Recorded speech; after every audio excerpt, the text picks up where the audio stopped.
landscape photography world. How are you going? Good, thank you, Grant. Thank you for having me here. It's an Cool. absolute pleasure. Thank you for agreeing to be on the show. I've seen your work quite a bit around the socials and really enjoy it. And you're one of the people that I've wanted to talk to for quite some time, and I've Oh, finally gotten around to it. So, thank you. why don't we tell the listeners who you are? So I'm Erin. I'm a New Zealand landscape photographer, so kia ora. I live on New Zealand's North Island, but I'll be running workshops in the South Island. Yeah, that's basically who I am. All right, now we're going to get to the meat Oh, of it. yeah. Why you like that? Why? I think it goes back a long way. I don't have a moment where I picked up a camera for the first time and the bug bit. I think it goes right back to when I was a child. And I think it goes back to my dad. My dad's Irish. He immigrated Mhm. out here in the 60s. When I was six, mum and dad took me over to Ireland to visit my grandparents. We traveled around the UK and Ireland, and that whole trip left a big impact on me. It was Oh, exciting. As a 6-year old, I was playing in the luggage compartments on the trains and on the ferries and everything, and the airplane travel. And the travel bug bit me then. A few years later, when I was a little bit older, there's always seemed to be National Geographic magazines floating around. And I was quite taken with the landscape photography that was in those magazines. So yeah. I was a little bit older and maybe a little bit more mature, and I'm starting to put the pieces together that someone's traveled there and they've taken these photographs and Got it. they're in Yeah. magazines. It's, oh, I want to be a photographer. And this is what I have no idea what this means or what in reality what it looks like. Sure. When I was, I think, 11 or 12, I won my first camera through it was a raffle at school. And I remember going into the assembly for the raffle and I saw the camera on the table and I thought, if my ticket comes out, I want that. I know from a very early age that I had an interest in photography then. I take Coincidentally, it my it wasn't ticket a did come Leica out. or a, I take it wasn't a Leica or a Hasselblad on the table. No, I think it was an Agfa. Oh, okay. Yeah. Agfa point and shoot. I can't remember. Yeah. I remember that there was a film brand the same as the camera Yeah. brand, and I think it Agfa, was an Agfa. yeah, Agfa were a big German brand from back in they started off in the early days of photography and went through up until I think the 90s. I don't know. Okay. I got to be honest, I don't know if they're still around. Yeah, I don't shoot any film at all now. Yeah. But it wasn't, I've picked up cameras throughout my life, picked them up, put them down. I forgot about it. Life's got in the way and what have you. And I think it wasn't until 2017 I did a workshop here he's an English guy. He lives out here, Ken Wright. He Oh, was yeah. running a workshop in the Kaimai Ranges, learn how to take waterfalls. And that's where it clicked into place to me that I love landscape photography. I love being outside, but just to be able to put those two elements together that I can be outside and take photographs Sure, as sure. well. And it's, yeah, I started exploring more and more from there. Okay. Yeah. And so what does photography mean to you now? What is it in your life? It's just an obsession. It keeps me poor, but yeah, I keep joking with people that I'm not going to die rich, but I'll die happy. It's just Not a it, bad it way to get live, though. Yeah, exactly. It gets me out. I can go and explore things. It gives me excuses to go and explore different places. I've always liked getting off the beaten track anyway, but now I've got a reason to get off the beaten track. Yeah, okay. Yeah. And what is it that motivates you now creatively? Obviously, getting outside is a big part of it, but it can't just be that. It's got to be a lot more. There's got to be a bit more to it. What keeps me motivated is so many locations out there that I want to go and visit and explore and see. As I enjoy editing as well. I enjoy sitting down and going through that process and learning the new techniques as well, or different Okay. techniques. But I think more getting out there is what's keeping me motivated. Yeah. Yeah. And then who or what's been the biggest influence on your work? Is it a person, a place, or a moment that in nature that sort of struck you and went, oh, this is what I want to do for the rest of my life? Probably that workshop with Ken Okay. is what really sparked the whole landscape thing for me. That's where I want to concentrate I did dabble in land real estate photography for a little Okay. bit. So I Yeah. brought into a franchise doing that a few years ago, but not for me. It's not the most exciting photography, but you can pay the It's, bills sometimes. yeah, I thought it was I enjoy photography. I like looking at real estate photos. This is a no-brainer until I was doing it. I'm actually really terrible at selling myself. Yeah. I found I was on the tracks in the bush in the middle of the week because I discovered that no one else was out there. They were all at work. Yeah. That business obviously didn't take off. But yeah, I think that particular weekend, that was my light bulb moment weekend for doing landscape photography. Was there Yeah. a particular image you took from that, or was it just the whole experience? I think it was just the whole experience. I was going through a sort of pretty turbulent time at the Sure. time. I was just coming out of a nasty marriage and rediscovering myself, Yep. and that I had the freedom to go and explore, and I didn't have anyone else I needed to answer to Yeah. why I was going to go and do something. So when I actually think I found the ad for that particular workshop on Facebook, Right. and I signed up for it, and Ken contacted me that there weren't enough people had signed up, and I've joined the local camera club here where I live, and I'm a member of this camera club. I'll see if I can drum up some excitement. So I did, as a friend of mine landed up coming down with me. I'm thinking, I need this weekend. I just needed it. I don't know what it Yeah. was. I'd seen the photos that Ken had put on his advertisement. I was like, I want to see that. I want to go there. I want to learn this. Do you think part of what you were looking for and what photography has done for you is helped you through some of those turbulent times? Oh, absolutely. Yeah, I've met some incredible people through it. And I suppose because it's something that I've always had an interest in through as long as I can remember. And now really having the freedom to go out and explore and to learn and to meet new people. And yeah, it really has shaped me to who I am today. And through that as well, and I think in small part my day job, I've learned that I love people. I love talking with people. I love imparting my knowledge onto people. Yeah. If I can help someone, I don't want to tell them how to suck eggs. Yeah, sure. But yeah, I really enjoy that But whole community. And yeah, I think regardless of what level you're at in almost any career, you can always there's always something new to learn. oh, absolutely. That interaction with other people is a massive benefit in being able to say, okay, I didn't know that. Thanks for imparting that bit of knowledge. Yeah, yeah. I'm always keen to learn more, especially if it's going to make life easy for me as well. Absolutely. Absolutely. Are you a instinctive photographer or do you do more research and planning before you get out into the field? A little bit of both. If I'm just shooting around here locally, I'll look out the window if it's going to look like it's a nice sunset or shaping up to be a nice one, I'll just go. But if I'm traveling somewhere, there'll be a bit of planning that's involved in that. I'm a pretty fluid traveler. Last year, I spent a month down in the South Island in a camper van, and it was just purely research for photography.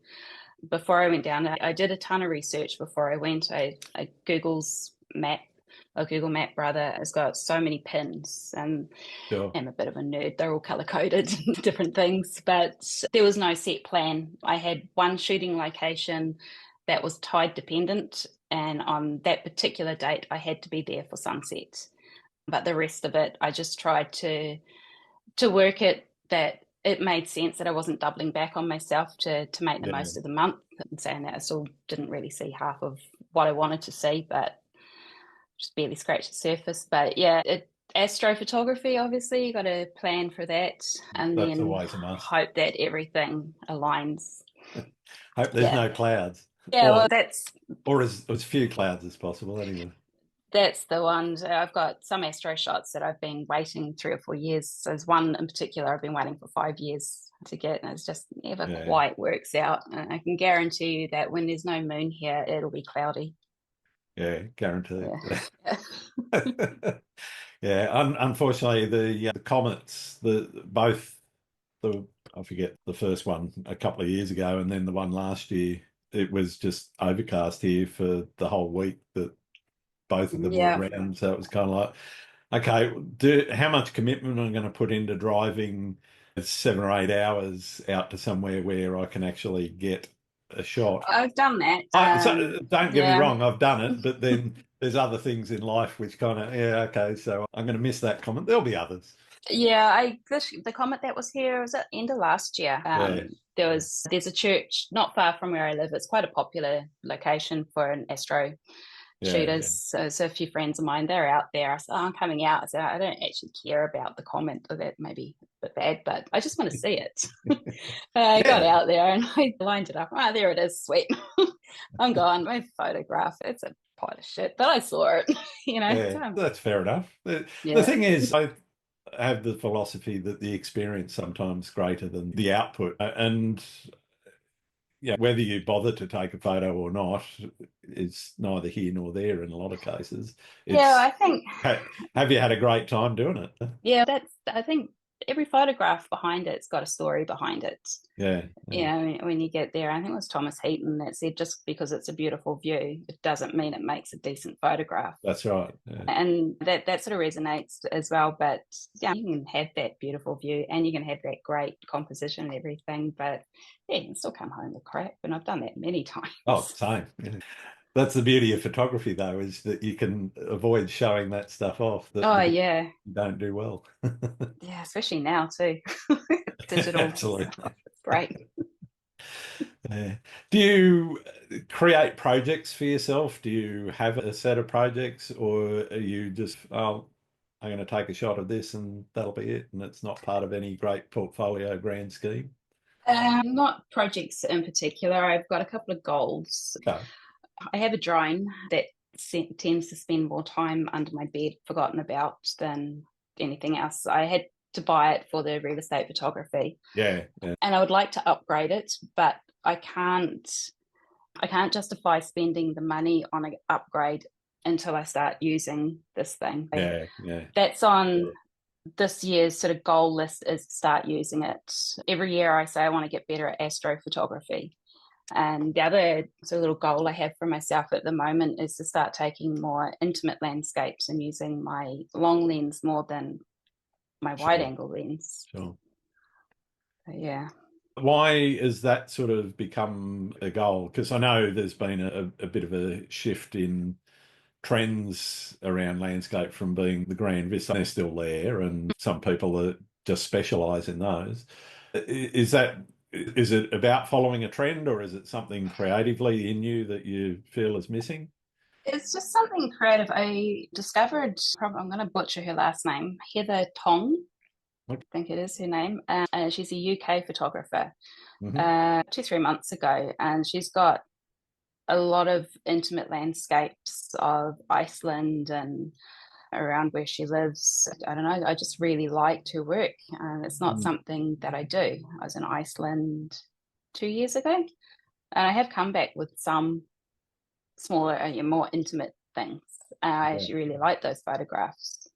I'm probably not going to get away from using the big wide angle. I love it. I want to get my hands on a 14 mil. That's getting wide. Yeah, but yeah, I don't know. There's something that's drawing me towards those little intimate scenes, and to be able to look at things differently as well, rather than looking at that grand vista and seeing something that maybe someone else doesn't. I will admit to actually quite liking my 10 to 18 mil. It's not much of a zoom, but it's a hell of a panoramic lens. I met a guy by chance, Matt. Oh, shit, is that his name? Oh, he's going to kill me. By chance last year down in Aotearoa, Mount Cook, and we spent the day together shooting. Yeah. And he lent me his 14 mil. And oh my God, it was so cool. I didn't want to give it back to him. And then that was in the morning. And then in the evening, we met for a bit of astro. Oh my God, I love this thing. Yeah. Well, I've been a little bit obsessed. The great part about the 10 to 18 is 14 mil is its sweet spot. You get nice. You go out to 10 and you start to get that sort of barreling in around the outer edges. So you don't want very straight lines and trees and things in the edges of your composition. Otherwise, it looks a bit weird. Or No. there's a lot of messing about in editing that you got to do Yeah, to you're cropping out a straighten it lot. down. But 14 mil, it looks really schmig. Nice. You talked a bit about that creative urge there. What role does personal expression play in your photography, and how do you infuse your style and vision into your images? Do you have a style? I don't know if I do, to be honest. I seem to be drawn to other photographers' work that's more dark and moody. Okay. But when I look at my stuff, it's all bright and Yeah, cheerful I was going and to say that's yeah. not you. No, but that's something I'd love to dabble with or to learn how to do that or to shoot like that, Oh, the light or how to manipulate it in Photoshop or whatever they do afterwards. I don't know if I have a style. okay. Yeah, I know people in my camera club would disagree. They can pick out my stuff, but Mhm. that's from a small audience. But yeah, I think on a grand Yeah, scheme. I'd say, yeah, your style is definitely not dark and moody. It is more vibrant Yeah. and brighter as far as I'm concerned.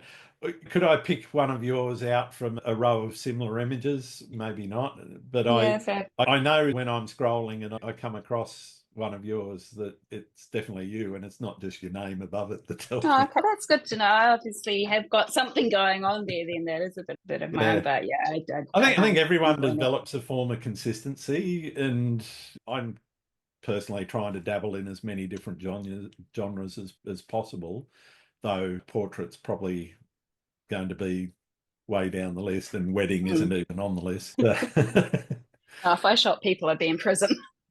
Yeah, there are people I'd like to shoot, but not with a camera. But yeah, I guess I'm interested in how you put your emphasis into things and what it is that you're trying to communicate, if you're trying to communicate anything, or is it just, okay, here's a pretty scene that I saw, take it for what it is, That's which pretty is much totally it. fine. So it doesn't, Yeah. I don't think art has to have a deeper meaning. No, I mean, that is pretty much it, to be honest. The photographs that I edit, yeah, obviously I edit them and I do a lot of dodging and burning. I really enjoy that Sure. process. But I don't want to edit them to a point where you're going, that's so fake, or that, Oh, that's the not old, what you oh, that's saw. Photoshop. Yeah, that I like to. If you look at the raw and you look at the end results, there's obviously a difference, but it's not There should ridiculous. be, though. I Yeah, personally think there should be. And there's room for all sorts of taste. If you want to make your skies more purple, then fine. yeah. That's a choice. Each to their own. And it's one Yeah. thing, actually joining the camera club. I remember my first meeting I went to in the camera club 6 or 7 years ago. There was one image that was up. It was judged, and I thought it was just a snapshot. I thought it was terrible, and the judge commended it. Wow. It was this shot was amazing, and blah blah blah.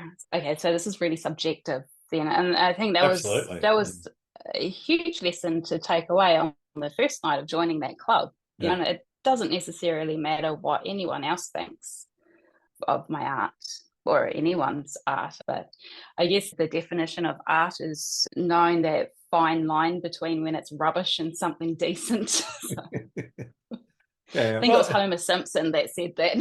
something like that. Yeah. When you look at people taping bananas to walls and calling that art, it's kind of, I think my photography's okay. Yeah. No, interesting. I've got a few entries in the Australian Landscape Photographer of the Year, or I should Okay. forget the Yeah. actual name of the competition now. It's an Australian run competition. I did enter a photograph into it that I took at the Hoarfrost in Twizel last year.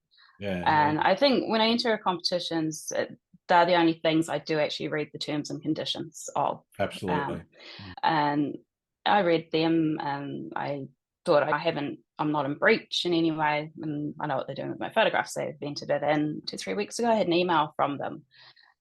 This one particular image is this AI in Wow. any way. Okay. No, but Here's how the do you, raw file, but yes, it's yeah, been yeah. edited. Yeah. But they just sent me out a Google sheet of some answers that I had to some questions I had to answer. I answered them, but they sent me that particular term again. I looked at that and I did a bit of research on it. So I had used Nick effects, color effects on the image as well. Okay. I thought, is this AI software? So Nick Effects has been around for years and years yeah. before AI came into being. So yeah, the bit of digging that I did and the research, I concluded that I wasn't in breach. I sent it off to answer to them, and they came back about a week later. You answered no to this question. Here's this term again. Was that correct? Was that your answer? Is that right? So I emailed them. I said, look, this is when the photograph was taken. This is where, how, and blah blah blah, and this is my process of editing it. Yeah. And I concluded that it wasn't in breach. I'm happy to accept your decision if you think otherwise, and I can send you the raw. They were happy with that. So Yeah. Okay. yeah, we'll see what happens. I don't know if that was a compliment or not. To say right. So, okay. Yeah. I was talking to somebody recently about that, and we might as well bring up the topic of AI while we're on it. But it has gone from, oh, that's Photoshop to, oh, that's AI. The blunt accusation that you normally get in social media from Joe Random. And it's, how do you react to that sort of thing when you see it? Do you just shrug and move on, or does it make your blood boil? What's your reaction when you see that stuff?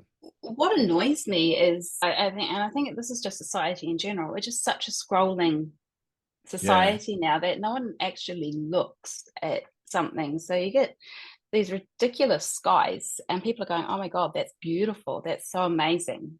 Yeah. It's so obviously AI. There's no way that there's those cloud formations or that aurora or The white whatever. aurora ones that have been going around recently, and but then you get other people that I saw one a while back. I forget who the photographer was, but it was a focus stacked image. It might have even been focus stack as photo stacked. To me, it didn't look like AI. It looked like it was a very technical photograph. Yeah. And yeah, that was in the comments. Oh, that's AI, that's AI. And people don't get it. So it's not. I was actually thinking the other day that once the results are out for this competition, just for shits and giggles, I might chuck that photograph up onto one of those Facebook pages just to see what it does. Throw that grenade out there, see what they come back with. Yeah. If I get and it's usually that's Photoshop. So far, I've been lucky, touch wood. I haven't had anyone come to me and say, oh, that's AI.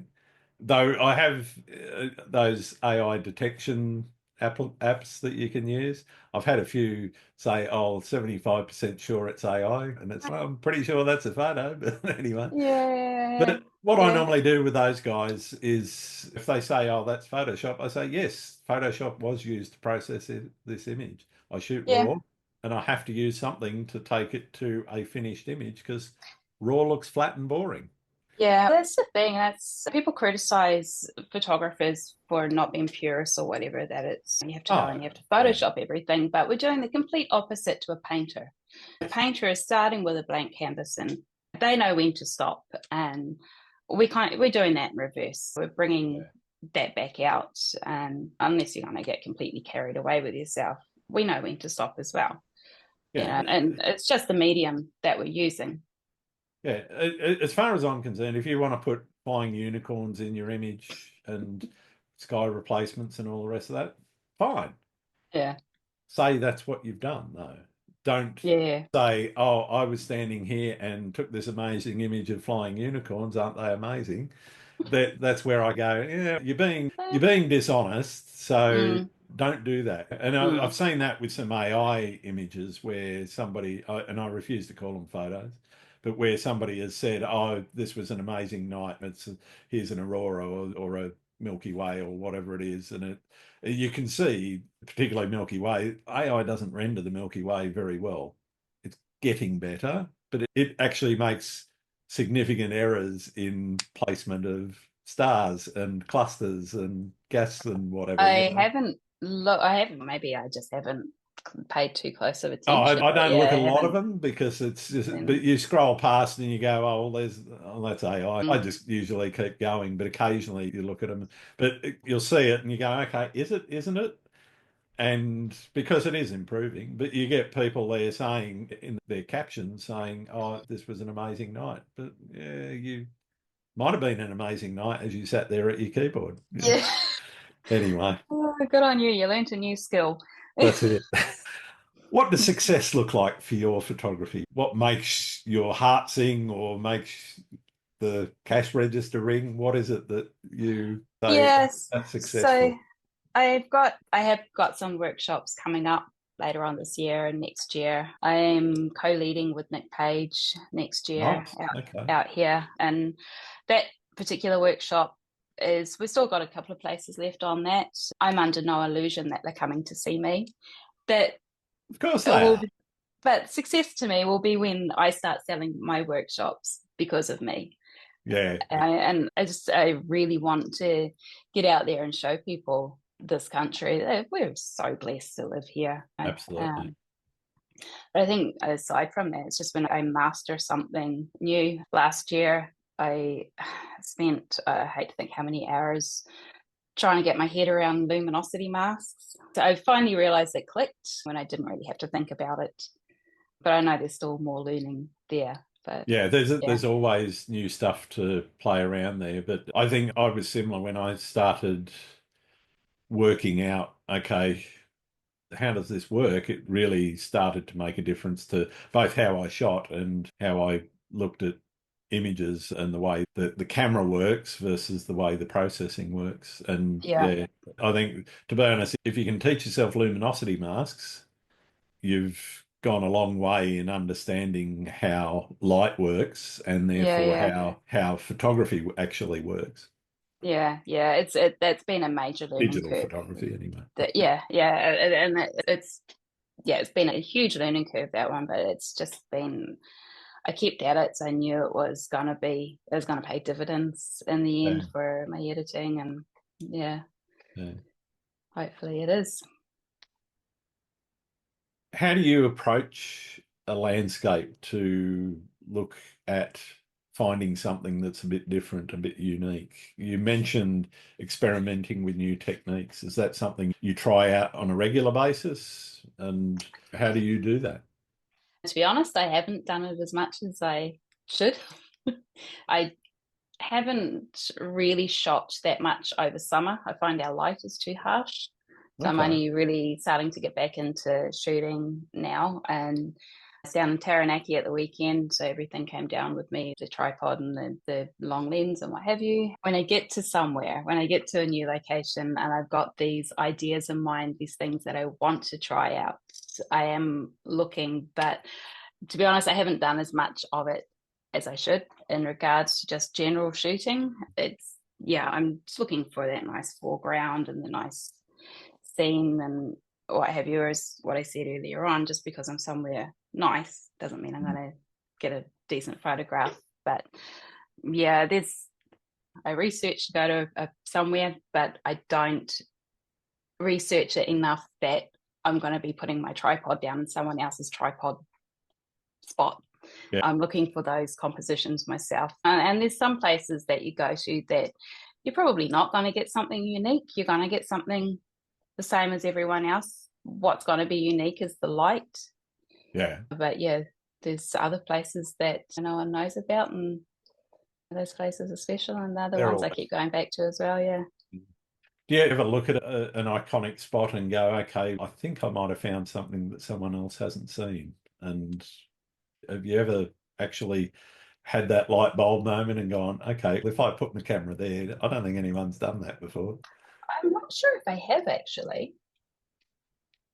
I can't think of anything off the top of my head if I have.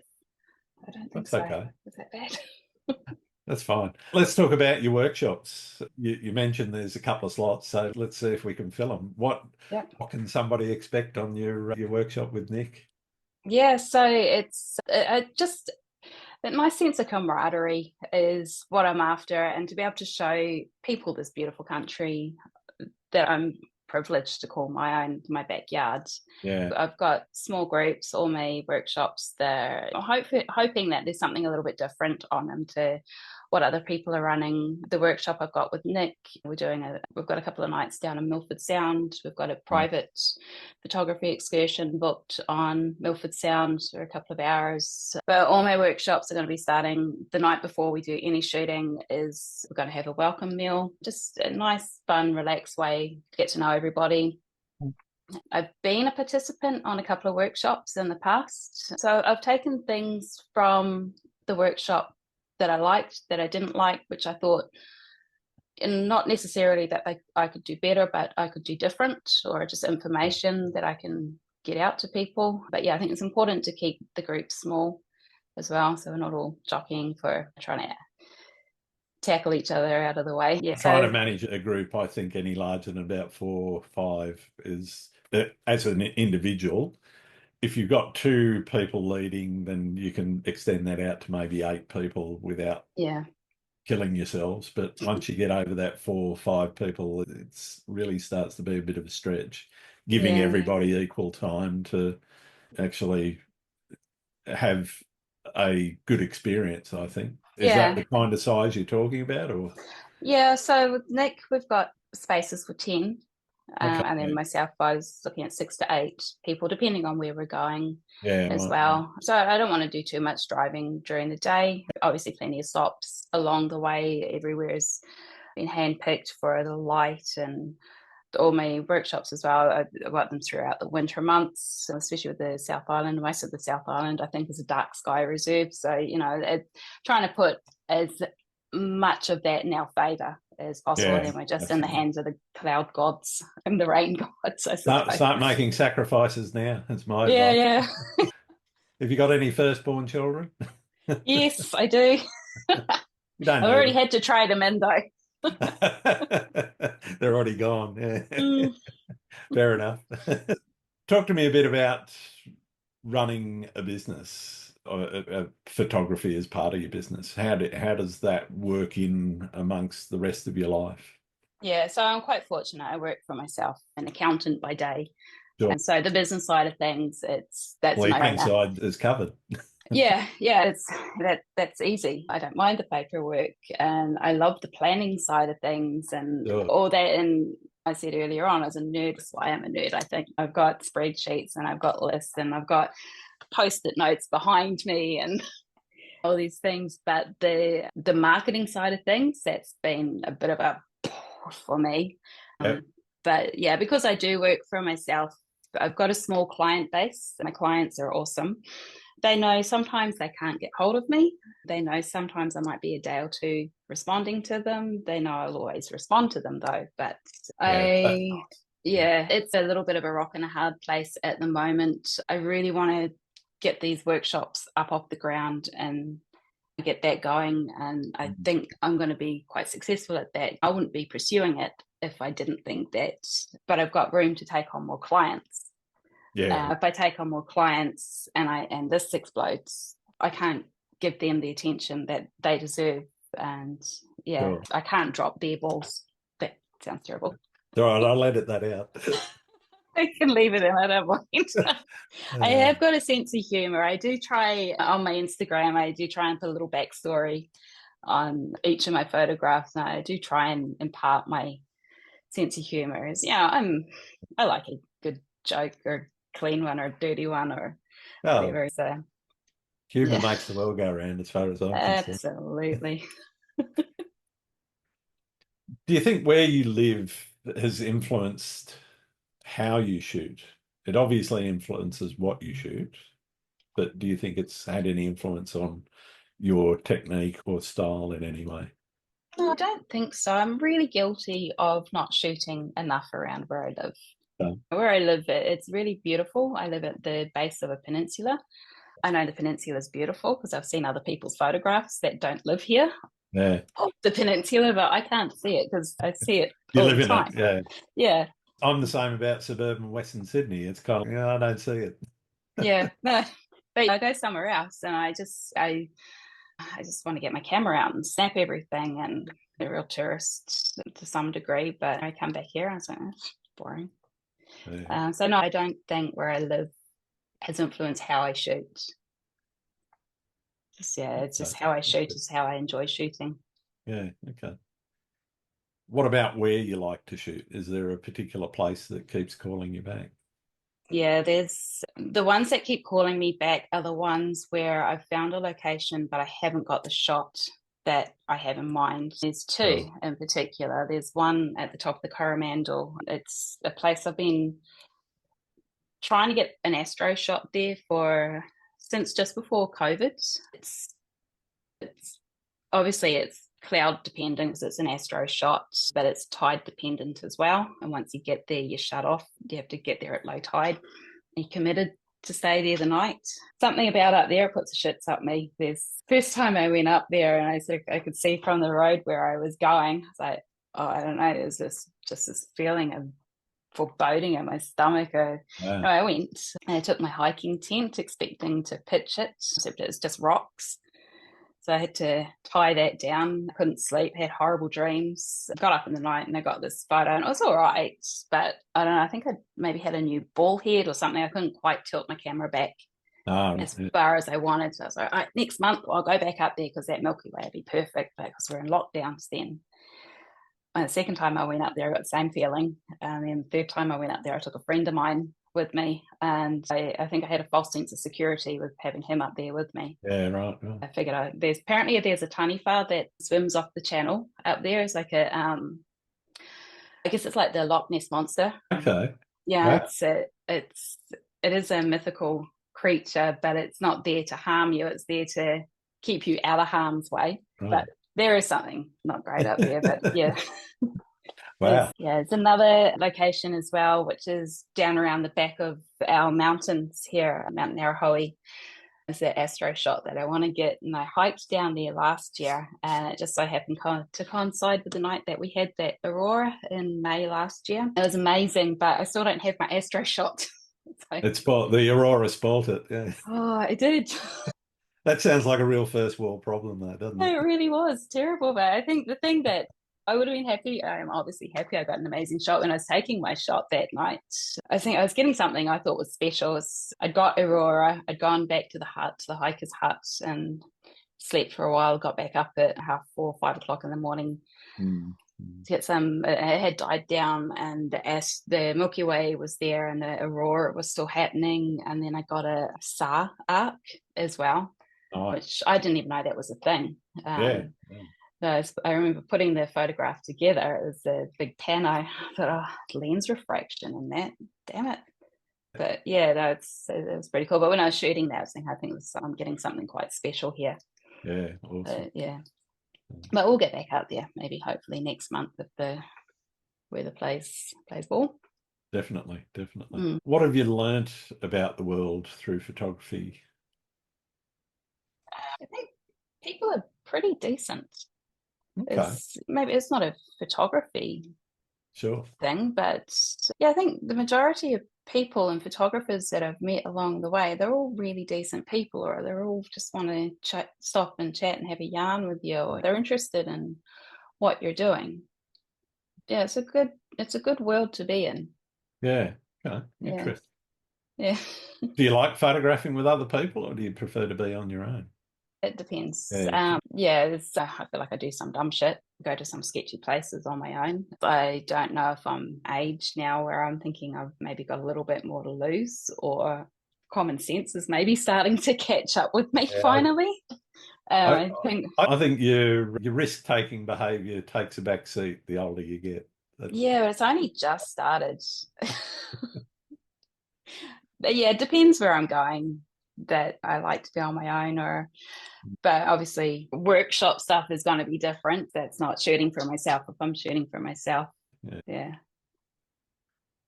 What do you like in terms of processing? Are you straight into it when you get back from a shoot, or do you let things mellow for a bit? A little bit of both. I will back up everything straight away. And at the end of each day as well, especially if I'm traveling, I'll back it up and get it into Lightroom, get it organized. Invariably, I'm going to forget where I've been. So at least that's taken care of and I can come back at a later date and tackle it. If it's landscape stuff, I tend to let it marinate.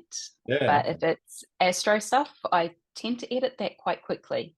I think with astro, it's not like with landscape or sunrise and what have you, and you're mucking around with colours and what have you. Landscape's going to be pretty straightforward each Sure. time you tackle it. But the reason I do tackle it quickly is, especially if you've done a multi-row pano, so I know where each pano starts and stops and the stacking and what have you. Is Yeah, got it. Yeah, I do try and tell myself every time I shoot that I'm going to put my hand in front of it each row or whatever, and Yeah, yeah. that's so it's just Yeah, while it's fresh, I'm I the sort same it when out. I'm doing multi-rows. It's like, I forgot to do that. Yeah, I always do. When you're looking at pieces of the sky, it is a bit like looking at a jigsaw, isn't it? And trying to work out, okay, is that the end of the row or the beginning of the next one? And Oh yeah, where does this one yeah. go in the sequence? Yeah, the whole workshop thing, I've created my own website. And with that website, obviously, I've got to put photographs on it. And I had a lot of photographs I needed to edit. So I am trying to maybe not be so tardy with letting them marinate for 6 months to 5 years. Try and get to them a little bit I, quicker. I honestly don't think that's a problem though. You've always got a backup if you need to. If you're bored and looking for something to do, go and edit some photos that you haven't looked at for 6 years. Oh yeah, I don't plan on taking on another project as big as building that website. So, no, excuse me, got saturated with my photographs at one stage Yeah, and questioned what I was doing and thought they're all shit. we all do. Yeah. Not yours, individually. Oh yeah. Yeah, I look at mine and I go, what was I thinking? But doing that though, it made me quicker at processing, Yeah, which was great. But yeah, it also made me realize that it just maybe shouldn't let them marinate too long. Now let's try and keep on top of it. So yeah, watch the space. Ask talking me in a about year. talking about processing speed, what kind of time would you take for a typical landscape image? How long's a piece of string? Yeah, it depends. Some of them not very long at all if I've got everything right in camera. Some of them I can up to an hour, 2 hours maybe, depending on how much dodging and burning I want to do, how intricate I'm getting with some things. So yeah, it depends. I spent a week photo editing one last year, Wow. Okay. and I love it. I love that photograph. But it's one I keep coming back and looking at and going, wow, Yeah. Yeah. that's very cool. It was a different technique to which would be part of why it took me longer. And there was a lot of dodging and burning that went on in it. But yeah, that's definitely the longest it's ever taken me to edit something. Yeah. I don't know that I have the patience to sit down for a week and do I, one photo. yeah, it was a lot of put down, pick up again. But Yeah. yeah, just it was over the course of a week, I chipped away at it and stood back, and it's Yeah. Wow. worth the effort. Yeah, in my opinion, anyway. Yeah, no, but that's all that matters is that if you think it was worth it, it is. That said, there are a few that I've spent a bit of time on simply because it's for a client or something at a bit of a commission that ended up taking about 18 months to complete the end to end from saying, I want an image for this specific space in my house, a friend of ours. And what they were looking for was initially a long single print for above a staircase. And then they decided they wanted a triptych Oh dear. Okay. done differently. That's fine. I'm easy. I don't mind chopping things into squares. That's okay. But Yeah. yeah, it took a while to find the right composition, find the right image, and we ended up settling on something that they were really happy with, and I was quite happy with as well. And Yeah. but processing that ended up being, I think, about a 15-shot pano. Yeah. And it's basically an aerial top down of a rock shelf with waves going over the top of it. Wow. And so it's quite abstract. Each individual image is quite abstract, but as a whole, you can see this coastline going down the middle of the image and the waves on one side and the brown rock on the other side. Sounds really cool. Yeah. Yeah, I'm really proud of where they put it, and the client says it makes them smile every time they see it. Nice. That's really nice, Ask isn't for it? it. Yeah, yeah. What about those times when, oh, actually, before I do that, I'll ask about your printing. Do you print much? No, I don't print. I would like to print though. I will be putting a print store on my website at Sure. some stage. But yeah, it's just You're looking to get into doing it yourself, or you use yeah, it? no, I'll send it off to a print lab. But at the moment, I just feel like that's just something else I've got to learn. Yeah, yeah. Yeah, whereas It's at the moment, it's like learning photography from scratch. The yeah, papers yeah, and the yeah, there's reflectivity. That's a word that I struggle with, there's let all of alone a that. concept. Yeah, so no, I would like to print. A friend of mine here, he prints Yeah. for himself, and he keeps saying to me, "Oh, you need to print." I said, "Well, what am I going to do with it?" Stick it Yeah, on your wall. Take yeah, those I should. post-it notes down and stick a print on them. I should. I've got some stuff sitting here on my piano they're an old, they're just mounted. I'm not even sure why I have them done, but I've said this before on the podcast, but every year I put together a book of stuff, and it's kind of like the old photo albums, but it's just print stuff up, and it gives you the opportunity to see your stuff in print. And it's not all, each book is not all art shots. It's a mix of family snapshots and travel shots and whatever we've done during the year. And it's just a nice way of saying, okay, this is a bit of a memento for the year. They're not yeah, for sale, they're not for anybody else except us, and it replaces the old photo albums that you used to stick your yeah, 5x8 prints yeah, into. yeah, yeah.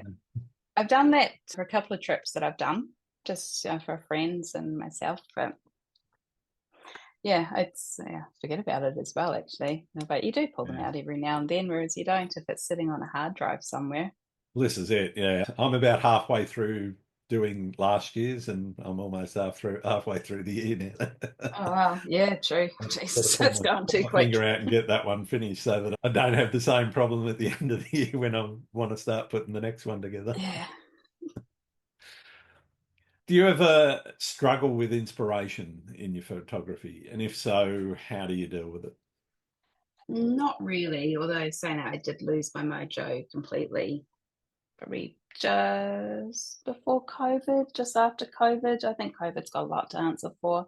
Absolutely. But it was after I was doing the real estate photography after I did the real estate photography, I went back into working as a full-time employee. And I put my camera under my bed rather, and it stayed there for a year.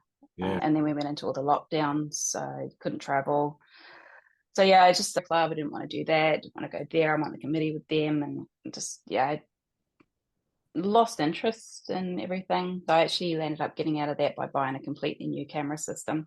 As you Um, do. as you do, yeah. Our Prime Minister, Auckland was like that kid at school that keeps getting nits through COVID. So I'm in the Auckland region, and we Yeah. keep getting put into lockdown, or our lockdown was extended. And then I think there've been rumours that Auckland was getting out of lockdown, or our restrictions were being lessened or reviewed and whatever. But and the government had their announcement, and no, we were staying exactly where we were. I rang the camera store and got a new camera. Fair enough.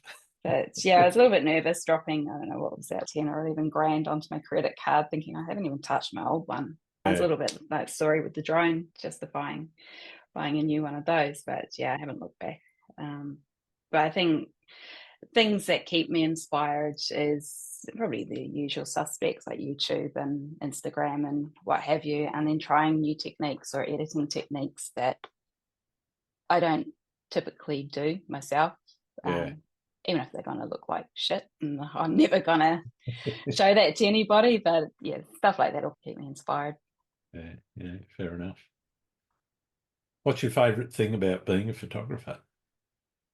Ah, that's a good question. There's a few things actually. I think one of them is especially sunrise photography. And if you're at a popular location, you're Yeah. the only one there.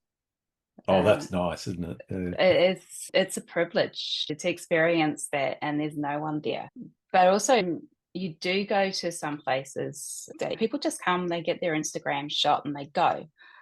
And as a landscape photographer, you go and you sit and you look, and you can spend an hour or 2 hours there. You really get to know that place, or to Well, get a real you sense of said, it. particularly if you're there well before sunrise, like I normally am, I try to get there about 45 minutes to an hour before. And you just see those phases from almost complete black all the way through to golden, Yeah. and then too bright, harsh light on. Yeah, it is. I was in Patagonia last year and we hiked up to a lake. And I purposely didn't research before I went over there.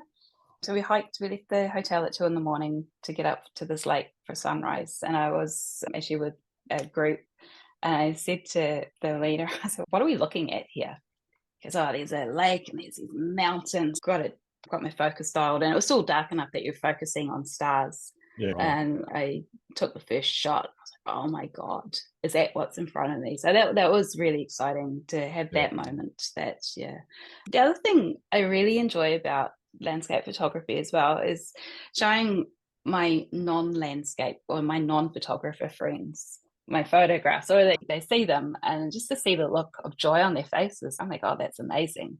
Yeah. Or the astrophotography. What's that arch in the sky? So that's actually our Milky Way. Oh, I've never seen that. Not like that. No, you won't. Yeah, no, that's actually what it looks like. So yeah, it's nice. It's good. But yeah, as I said before as well, it's just that the community, the landscape photography people that's in that community, they're all really good people. Yeah, absolutely. What's your least favourite thing about being a photographer? Good question. I think the thing I dislike the most is probably our scrolling society. No one's really looking at photographs anymore, and that's a shame. Yeah, getting out of bed as well. I don't think anyone enjoys that for a sunrise. I think you've got to be some kind of sadist if you do, but yeah. Dark o'clock's not a good time to be getting out of bed. No, it's not. Especially if you've got a nice warm body beside you, it's really hard to peel yourself away from that. Definitely. But the hardest bit is putting your feet on the floor. Once they're on the floor, you're good to go. But once you're up, you're out. Yeah, absolutely. Yeah. But yeah, if people actually stopped and looked at photographs, that would be nice. What do you see as the future of photography? Yeah, I don't think it's going away. I think it's more accessible to people now as phone cameras are getting better and better. I think, that's a great thing. I've got friends of mine that they do quite a bit of traveling, and I know that they're coming back and they're excited to show me photographs of the landscape that they've taken. Whereas if you go back 10, 15 years when we were still doing film, that landscape would have had a person in it, because you're not going to waste that dollar on that bit of film of nothing, of just a hill or a tree or whatever. So I do that it's accessible to more and more people. Yeah, I think that the fact that everybody carries a camera around with them now is amazing, because it does mean that the visual media, I think we're probably in one of the most visually saturated eras of history. Yeah. But the problem with that saturation means that the saturation makes it hard to gain any kind of attention or traction. Yeah, absolutely. I'm quite glad that I was a 90s kid and there's no evidence. Yeah, I was an 80s kid, so yes, no evidence there either. Yeah, it's great. But yeah, I'm a big advocate for the best camera is the one that you've got with you. And 9 times out of 10, that is your phone.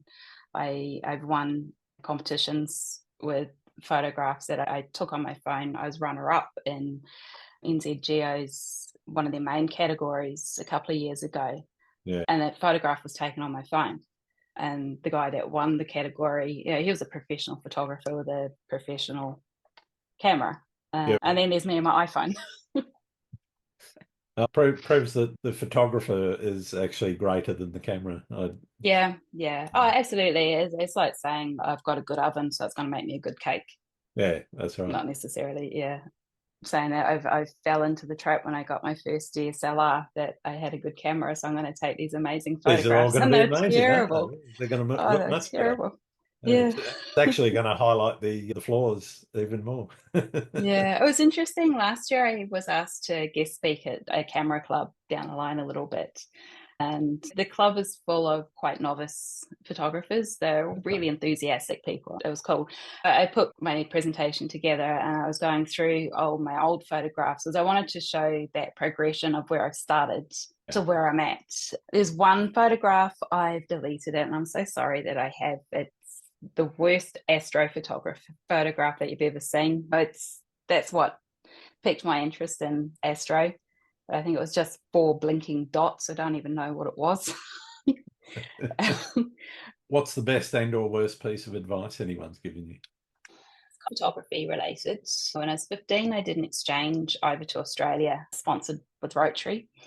And with that, you're expected to go to Rotary meetings. And I was at one of my host club's meetings over there, and one of the Rotarians asked me what I wanted to do when I left school. And I said, I want to be a photographer. No idea what it entailed, but I clearly remember their answer was, it's very hard to make a living in photography. And I just put it in hard basket and pursued another career. So maybe, I don't know if that was good advice or bad advice, but maybe if they'd given me some other wrong. No, maybe if I had some other advice, I might have pursued things earlier on in my life than I have. But I think the best advice I've had is actually come from my partner. He's not a photographer, but it's been, if you don't do it now, when are you going to do it?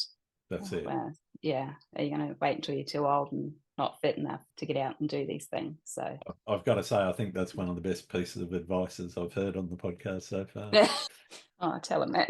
All right, we're going to have to wrap up shortly because I think both of us are starting to run out of time a little bit. Are there any photographers you think I should be talking to?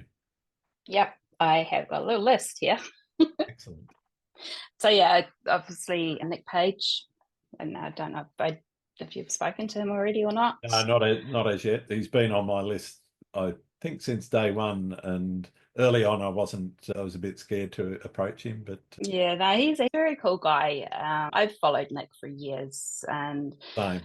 I was very nervous the reason I went to Iceland was because it was his workshop, and I was nervous then, that old saying, don't meet your heroes. But he's really cool. He's real down to earth. I'm going to butcher his name. Thorian Johnson. Okay. I think is his name, his full name, otherwise known as Thor. So he's Icelandic. He's very cool as well. Himself and Nick work together. It's just, he's a pretty cool guy. And there's another 2 people as well. They're both English photographers. I have no idea what these people are like. I just really like their work. Tom, who I mentioned earlier on, whose last name I'm sure I don't know Heather's work. I know Ed's work though. I've seen his stuff. His work's amazing. Incredible. I'd love to get into his head and see how he processes stuff. I'll try and do that on your behalf. Please do. That would be great. All right. I know you've listened to a few episodes, so you know what's coming next. Do you like pineapple on pizza? I do. I actually had one a couple of weeks ago. It was delicious. It was the first time I had one in a while. I wouldn't put it on if I'm making it, but if I'm ordering it. Yeah. Okay. I'm ambivalent. You've probably heard me say this, but I won't order it, but if it's there, and I'll eat it. I'm sure Italian people would probably want to send it straight to the depths of hell or somewhere, along with your pineapple. To that question at all. Why are you even asking? It's been absolutely wonderful spending some time with you, Erin. Where can people find your work? Usual places: Instagram, Facebook, Vero, although I'm not very active on Vero, and my website. It's all my name, Erin Jacob photography.com. Yep, that's where I'm at. Awesome. Yeah. Thanks very much. Thank you. I've listened to your podcast for a long time, and you've had some big names on here, and it's a real honour to share the stage with them. So thank you for inviting me. Thanks for being so generous with your stories. It's been great. Thank you. Cheers. Thank you. Hope I didn't waffle too much. Oh, absolutely not. Thanks again for listening to Landscape Photography World. I hope you enjoyed the show, and keep listening because I'll be joined by some great guests in upcoming episodes. You can find my work in this podcast at grantswinburnphotography.com, along with prints and photography gear. I'm also on Vero, Photo, YouTube, Instagram, and Facebook. Don't forget to like and subscribe. I'm Grant Swinburne. Hope to see you out shooting soon.